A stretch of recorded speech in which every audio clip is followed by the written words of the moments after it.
అమ్మా అన్న అని చెప్పి ఫోన్లో మాట్లాడుతున్నావు, ఎవరమ్మా ఫోన్లో? అవును బిడ్డ, మా అన్నే ఫోన్ మాట్లాడిండు.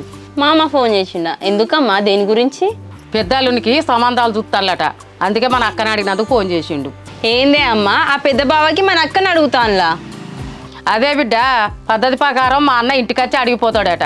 అవునా అమ్మ, అసలే వాళ్ళకి మనకు గొడవలు అవుతుంది, అన్నకు తెలిసింది అనుకో ఒప్పుకుంటాడా? అన్నను పక్కకు పెట్టే, పెద్దదానా భావం చేసుకుని నీకు ఇష్టమేనా? నాదేమున్నదే అమ్మ, నీ ఇష్టం అన్ని ఇష్టం, మీరు ఎట్లా చెప్తే అట్లింట.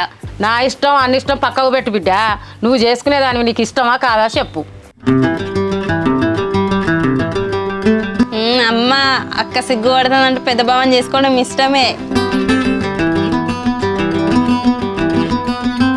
ఏమో బిడ్డ, ఆ భగవంతుడు ఎట్లా రత్త గట్ల జరుగుద్ది.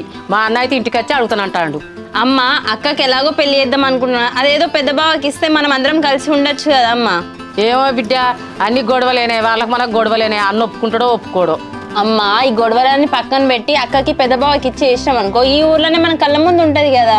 ఏమో బిడ్డ, మనం అనుకున్నట్టు జరుగుద్దా? అన్న ఆలోచన ఎట్టుంటుందో ఇక జరుగు, నేను కూర అంత పోయి. నానా అత్తమ్మ ఏమంటుంది? ఏం లేదు చిన్నోడా, చెల్లి అయితే ఓకే అంటుంది, పెద్ద కోళ్ళని కూడా ఒకసారి తెలుసుకుంటా అని చెప్పింది. అబ్బా, అంటే అత్తమ్మ సైడ్ ఓకే అన్నమాట. ఇక శివ ఒక్కొంతన ప్రాబ్లం. శివ కూడా ఒప్పేసుకుంటే ఇక అన్న పెళ్ళి ఉదయంతో సెట్ అయినట్టే నాన్న.